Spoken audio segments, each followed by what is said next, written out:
하나님 말씀은 이사야서 9장 1절에서 11절에서 7절까지 말씀을 합독으로 함께 합니다. 함께 하겠습니다. 전에 고통받던 자들에게는 흑암이 없으리로다. 옛적에는 여호와께서 스불론 땅과 납달리 땅이 멸시를 당하게 하셨더니 후에는 해변길과 요단 저쪽 이방의 갈릴리를 영화롭게 하셨느니라. 흑암에 행하던 백성이 큰 빛을 보고 사망의 그늘진 땅에 거주하던 자에게 빛이 비치도다. 주께서 이 나라를 창성하게 하시며 그 즐거움을 더하게 하셨으므로 수수하는 즐거움과 탈취물을 나눌 때의 즐거움 같이 그들이 주 앞에서 즐거워하오니 이는 그들이 무겁게 맨 멍에와 그들이 어깨의 채찍과 그 압제자의 막대기를 주께서 꺾으시되 미디안의 날과 같이 하셨음이니이다. 어지러이 싸우는 군인들의 신과 피 묻은 겉옷이 불에 석같이 살라지리니 이는 한 아기가 우리에게 낳고 한 아들을 우리에게 주신 바 되었는데 그의 어깨에는 정사를 메었고 그의 이름은 기묘자라 모사라 전능하신 하나님이라 영존하시는 아버지라 평강의 왕이라 할 것임이라. 그 정사와 평강의 더함이 무궁하며 또 다윗의 왕자와 그의 나라에 군림하여 그 나라를 굳게 세우고 지금 이후로 영원히 정의와 공의로 그것을 보존하실 것이라. 만군의 여호와의 열심히 이를 이루시리라. 아멘. 자리에 앉으시겠습니다. 오늘 말씀의 제목은 다가오는 소망, 다가오는 희망, 예수님에 대한 말씀입니다. 한국 교회를 대표하는 두 분의 목사님들이 계셨습니다. 두 분 중에 한 분 한 분이 다 귀한 분입니다. 한 분은 순복음교회를 대표하는 목사님이시고 한 분은 장로교회를 대표하는 목사님이십니다. 그분들이 가난에 대해서 이렇게 말씀했어요. 한 분은 이렇게 말씀합니다. 가난은 아담의 원죄로 인해 우리에게 지어진 형벌입니다.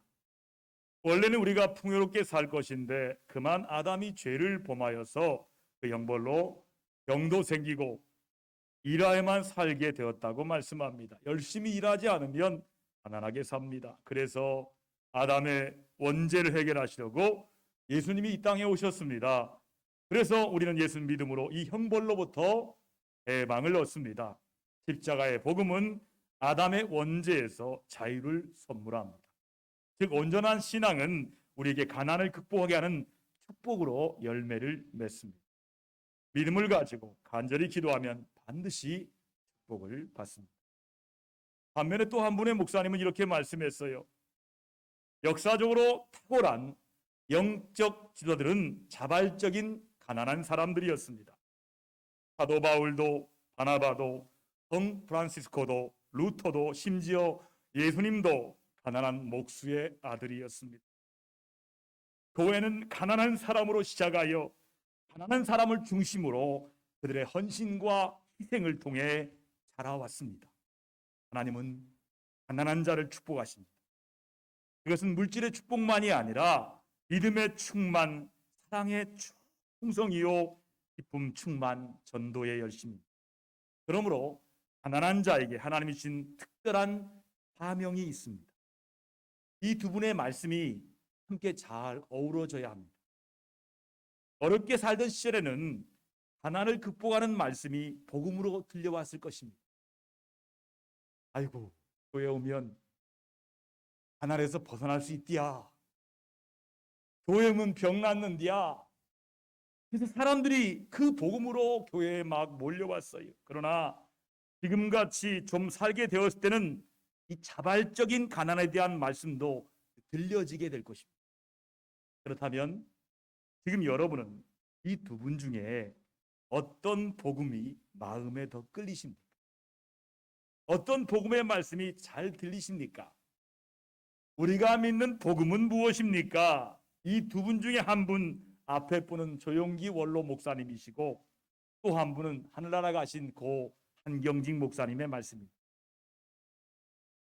코로나19가 하루만 오늘 1,100명 가까이 나왔습니다. 이 급증하는 요즘에 이 젊은이들은 포기하는 게 참 많아졌답니다. 결혼해도 아이 낳는 것을 포기하고 연애를 해도 결혼하는 것을 포기하고 이성 친구를 만나도 한 사람을 사랑하는 것을 포기하고 아예 이성 친구를 만나 교제하는 것 자체를 포기합니다.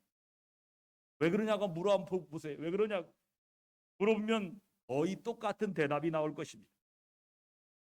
돈이 너무 들어요.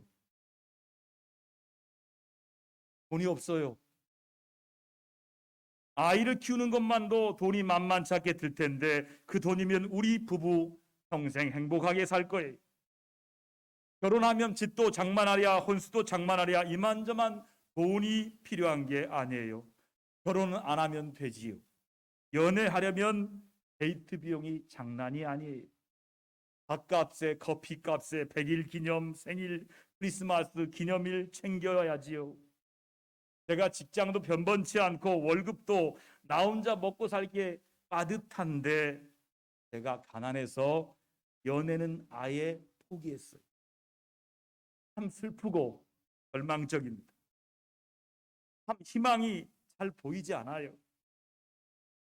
희망의 이야기를 들을 수가 없습니다. 그래서 그 친구들에게 이런저런 조언을 하곤 했습니다. 그리고 IMF 때를 생각해 보세요. 얼마나 그때 힘들었어요. 그래도 잘 이겨내지 않았어요. 지금 이때는 지금이 그때보다 그래도 낫지 않겠어요? 예전엔 이런 조언을 하면 고개를 끄덕끄덕했습니다. 공감을 표현했어요. 요즘에는요 이런 대답이 나오더라고요. 목사님, IMF가 뭐예요? IMF 몰라요. 깜짝 놀라서 가만 생각해 보니까 그 친구가 1997년에는 태어나지도 않은 것이었어요. 어느덧 IMF를 모르는 세대, 벌써 20대 중반의 젊은이들이 된 것입니다. 우리가 IMF라는 무서운 파도를 만났을 때 그 두려운 날들에 사람들은 수근수근 거렸습니다. 이러다가 나라가 망하는 것 아닐까? 과연 이 시련을 우리가 극복할 수 있을까? 우리가 정말 다시금 잘 사는 세상을 살 수 있을까? 그야말로 절망이 우리 삼천리 반도를 뒤덮여 버렸습니다. 우리의 많은 아버지들이 직장을 잃고 가족을 돌볼 면목이 없어 길거리에서 삶을 버텨내는 노숙자가 되어버렸습니다. 그렇게 전국 각지에 노숙자들이 수백, 수천 명이 넘쳐나게 되었습니다. 제가 그 당시에 교육전사로 사역하는 교회에 한 권사님이 계셨어요. 그 권사님 이름이 숙자였어요. 숙자. 우리 교회도 숙자가 많은데 숙자였어요. 참 좋은 이름 아닙니까? 숙자. 근데 하필 성이 노시예요. 노시. 그래서 노숙자 권사님이셨어요. 그래서 자기 이름이 매일같이 TV에 나온다고 사람들이 다들 자기 이름을 부르며 한마디씩 우스갯소리로 뭐라고 했다고 했습니다. 하지만 그렇게 되었습니까? 어떻게 하면 나라를 살려볼 수 있을지 이 땅의 백성들은 위기감과 패배감에 억눌려 있었습니다. 그러다가 백성들은 하나둘 움직이기 시작합니다. 외화를 확보하기 위해서 금모기 운동을 자발적으로 펼쳤습니다. 아이들 돌반지, 귀걸이, 목걸이, 금붙이를 하나둘씩 모으기 시작했습니다. 참 이런 일은 아직 지구상에서 일어났다고 보도 듣도 못한 일이었습니다. 백성들이 나라 경제를 살리자고 금붙이를 모은다는 것 역시 우리나라 대한민국 국민이었습니다. 대단합니다. 정말 우리는 허리띠를 졸라매고 잘 견뎌냈습니다. 그리고 국제 구호 기금 IMF가 놀랄 정도로 빠르게 경제를 회복시켰고 다시금 나라를 살려냈습니다. 그런데 범상치 않은 위기가 2020년 이젠 전 세계에 몰아닥쳤습니다. 그 절망의 그림자는 온 세계를 짙은 어둠으로 뒤덮여 버렸습니다. 지금 코로나19 확산이 이제 전국적으로 수도권을 지나서 전국적으로 이곳저곳에서 발생하고 있습니다. 자영업하는 소상공인들 뿐이 아니라 대기업의 직원들까지 어려움과 고통과 두려움 속에 숨죽이고 살고 있습니다. 앞으로 코로나19 거리두기 3단계 격상될 때는 전개될 일에 대해서 예측도 어려워지는 절망의 시간을 보내고 있습니다. 2020년 오늘의 대한민국이 마치 불난집 같습니다. 2020년 지금의 대한민국이 코로나19 상황 속에서 싸움판이 벌어진 것 같습니다. 성도인 여러분은 이 상황을 어떻게 보고 있습니까? 성도 여러분은 이 싸움판을 어떤 눈으로 지켜보고 계십니까? 전후 좌우 앞뒤 위아래 사방팔관을 둘러봐도 길이 보이지 않을 때 우리는 그것을 절망이라고 부릅니다. 그리고 속으로 말하지요. 그것 봐. 넌 안 돼. 내가 할 수 있는 일이 있단 말. 내가 뭘 할 수 있단 말이야. 아무리 열심히 해봐라. 모두 다 헛수고야. 허사라니까. 널 사랑해준 사람이 있을 것 같아? 널 인정하는 사람이 있을 것 같아? 어림도 없는 소리 말라고? 이렇게 절망에게 우리 영혼을 빼앗기는 그 순간 우리가 절망에 적응하고 그의 검은 손길을 인정하는 순간 우리 인생은 빛을 잃은 암흑 가운데로 빠져들게 됩니다. 오늘 2020년 우리들처럼 절망의 백성들이 성경 말씀에도 그대로 나와 있었습니다. 나라 잃고 남의 나라의 핍박을 받았습니다. 어지러이 싸우는 군인들의 신과 피 묻은 겉옷이 불에 섭같이 살라지리니 이 말씀처럼 온 나라가 싸움판이 벌어지고 어지럽게 흩어진 절망의 시대를 살았습니다. 맘 놓고 하나님을 믿지도 못했습니다. 왜냐하면 통치자들의 신들이 따로 있었기 때문입니다. 스스로 선민이라 생각하는 하나님의 선택받은 백성들이기 때문입니다. 네, 정말 그랬습니다. 정말 선민, 하나님 백성 그렇기에 어디에 대놓고 말할 수도 없습니다. 너무 부끄러워서요. 주의 나라들이 말하기를 선택받은 선민들이 왜 저래? 하나님의 축복? 그게 뭐야? 비아냥거립니다. 나라도 잃고 제 백성 지키지도 못하는데 말입니다. 그렇다고 늘 나쁜 날만 있었던 것은 아니었어요. 돌이켜보면 좋은 날도 있었어요. 아니 멋진 날, 인생 최고의 순간들도 있었어요. 주께서 이 나라를 창성하게 하시며 그 즐거움을 더하게 하셨으므로 수수하는 즐거움과 탈취물을 나눌 때의 즐거움 같이 그들이 주 앞에서 즐거워하오니 말씀대로 이렇게 즐거운 시절도 있었어요. 팔레스타인의 기퉁어의 작은 나라가 달 나라의 아프리카 대륙을 움켜쥐고 옆구리의 대륙을 꽉 제압하였습니다. 위로는 유럽을 향해서 호통을 치던 그런 꿈 같은 시절도 있었습니다. 풍요로움과 부유함이 얼마나 넘쳤던지 온갖 산의 진미가 넘치고 남부러울 것이 없이 살던 시절도 있었습니다. 하지만 그날은 과거요 추억일 뿐. 옛 영화를 떠올리는 것이 오히려 그들을 더욱 서럽게 만들고 오늘 그들을 뒤덮고 있는 현실은 배고픔과 고난입니다. 부끄러움과 수치심이 그들을 뒤덮고 있습니다. 절망의 그늘이 그들을 뒤덮고 있었습니다. 오늘 선지자 이사야 눈앞에도 그 절망이 그대로 펼쳐져 있습니다. 저물어가는 조국의 여명과 전쟁으로 죽어가는 젊은이들과 인육이라도 없어서 못 먹는 굶주림과 가난 그리고 절망 그리고 열광들의 횡포 앞에 태풍 낙엽처럼 무릎을 꿇는 조국을 그는 보고 있습니다.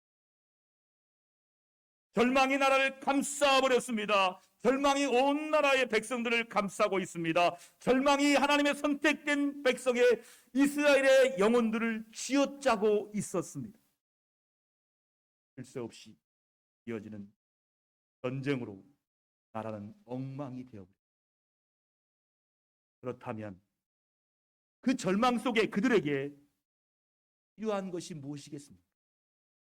바로 이때 주께서 천지자들 보내 이렇게 말씀하십니다. 정신 차려라.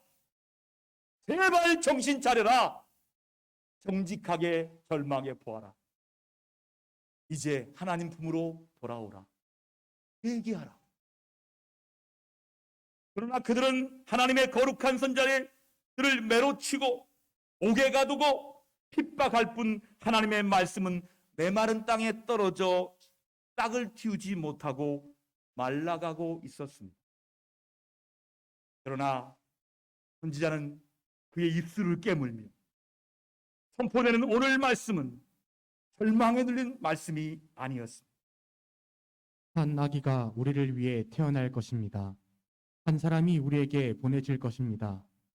그가 우리의 통치자가 될 것입니다. 그의 이름은 놀라우신 조언자, 전능하신 하나님, 영존하시는 아버지, 평강의 왕이라고 불릴 것입니다. 아멘. 도저히 사람의 힘으로 해결할 수 없는 절망의 상황에서 하나님은 희망의 아기를 준비하십니다. 한 아기를 보내주겠다고 예언의 말씀을 하십니다. 그 아기가 자라서 통치자가 되신다는 말씀입니다.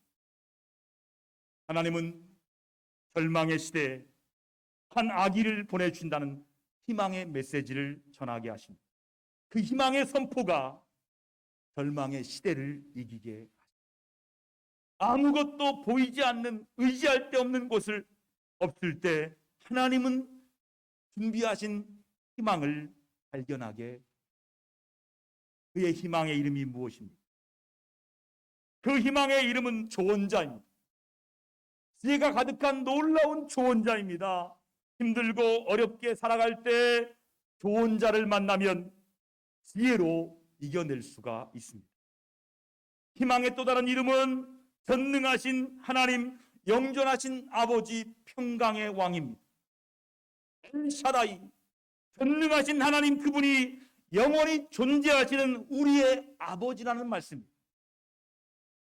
능력이 없을 때, 현실을 이겨낼 수 없을 때 나타나신 분이 전능하신 하나님, 아버지라는 희망의 말씀입니다. 우리 아버지가 전능하시고 영원히 존재하신 하나님, 평강의 왕이십니다. 믿으시면 아멘 합시다. 이 예언의 말씀이 이사야 통해 선포될 때 듣는 백성들의 반응은 어떻겠습니까? 와우! 와우! 놀라운 예언이 선포되었습니다. 그의 입술을 통해서 놀라운 축복의 예언이 선언되었습니다. 이사야의 목소리로 놀라운 부흥의 약속이 이스라엘을 쩌렁쩌렁하게 울렸습니다. 이 약속은 희망입니다. 그렇다면 과연 절망의 그늘이 가득한 오늘 우리에게 당장 필요한 것이 무엇일까요? 먹고 사는 일일까요? 밥 한 그릇일까요? 옷 한 벌일까요? 아닙니다. 우리에게 필요한 것은 바로 그 희망의 말씀입니다. 소망의 말씀입니다. 성취하고 이겨낼 용기의 말씀입니다. 이사야의 열이 이 땅에 뿌려진 후에 600년이 지나서야 한 아기가 이 땅에 왔습니다. 긴 기다림 끝에 한 사람이 이 땅에 왔습니다. 큰 별과 함께 온 그는 마국간 누추한 자리에 방부에 쌓여 여느 가난한 아이로 이 땅에 왔습니다. 한없이 추하고 약한 모습이 우리와 다를 바가 전혀 없어 보였습니다. 우리가 전한 것을 누가 믿었느냐? 여호와의 팔이 누구에게 나타났느냐? 그는 주 앞에서 자라나기를 연한 순 같고 마른 땅에서 나온 뿌리 같아서 고운 모양도 없고 풍채도 없은즉 우리가 보기에 흠모할 만한 아름다운 것이 없도다. 그런데 그는 그의 독특한 방법으로 이스라엘이 그렇게 희구하던 참 희망과 자유를 선물했습니다. 세상을 군대 힘으로 굴복시킨 것이 아닙니다. 놀라운 기적으로 원수를 징벌하고 대적들을 징치한 것도 아니었습니다. 그는 자신을 십자가에 내어던짐으로 이스라엘의 그 두꺼웠던 절망의 암흑을 단번에 해결하였습니다. 그것은 사랑이었습니다. 말할 수 없이 부유한 사랑, 바다보다 넓고 깊은 사랑, 왼편 뺨을 맞고도 오른편 뺨을 기꺼이 내어주는 사랑, 자신을 배신하고 돈 받고 팔 제자를 위해 기도하고 그의 발을 씻어주는 사랑. 그리고 세상의 모든 고민과 고통을 그의 작은 어깨에 짊어지고 골고다를 오르는, 그리고 이 세상의 모든 권세를 이기고 모든 절망을 영원한 희망으로 읽어내는 그 사랑, 그 모습을 400여 년 전에 이사야가 환상 가운데 보았습니다. 이사야가 눈물을 흘리면서 이렇게 고백합니다. 함께 고백하겠습니다. 그의 이름은 기묘자여 모사여 전능하신 하나님이여 영존하신 아버지여 평강의 왕이라 할 것입니다. 철학자 피에로 케고르는 절망을 가리켜 죽음에 이르는 병이라고 말했습니다. 매우 정확한 표현입니다. 인간을 죽음에 이르게 하는 절망, 절망은 길이 막힌 것을 의미합니다. 사방의 길이 다 막혀서 모두 막힌 것을 의미해요. 그러나 신학자 몰트만은 희망의 신학에서 절망을 좋게 말합니다. 정직한 절망에 대해서 말하고 있습니다. 절망이 나쁜 게 아니라는 거예요. 정직한 절망은 좋은 거라는 거예요. 그 정직한 절망이 바로 십자가라는 거예요. 정직한 절망의 십자가가 있었기에 부활의 희망이 있게 된다는 말씀이에요. 십자가에서 정직한 절망을 기도로 외쳤을 때 부활의 희망, 재림의 희망이 확실해지는 것입니다. 여러분, 절망의 시대에 어디 가십니까? 십자가 앞에 나와서 정직하게 절망하고 탄식의 기도를 드리시기를 바랍니다. 그 탄식의 기도 후에 이사야처럼 희망의 예언의 말씀이 이어지게 될 것입니다. 사랑하는 동대중교회 성도 여러분, 이제 그분이 이 세상에 다시 오십니다. 우리 희망의 성취로 세상의 죄악의 심판자로 다시 오십니다. 이사야 예언처럼 600여 년의 시간을 건너 베들레헴에 오셨던 것처럼 2020년의 시간을 넘어 지금 우리에게 다가오고 계십니다. 우리의 삶의 한가운데로, 절망이 같은 이 대한민국 한겨울을 동대전교회 여러분의 가정 한가운데로 오고 기도, 하나님, 세상이 왜 이렇습니까? 하나님, 왜 이렇게 절망하는 일들이 많습니까? 하나님, 십자가 앞에서 정직하게 탄식하며 기도할 수밖에 없는 이사야처럼 우리도 십자가 앞에서 정직하게 절망의 기도를 드림으로 말미암아 이사야가 들었던 희망의 메시지, 소망의 메시지, 예수님을 만나게 주시옵소서. 2020년의 시간을 넘어 지금 우리에게 예수님이 오고 계십니다. 우리의 절망의 한가운데로, 우리의 삶의 한가운데로 오시는 예수님을 소망으로 만나게 하여 주옵소서. 소망으로 예수님만 기다리게 하여 주옵소서. 예수님의 이름으로 기도드립니다. 아멘.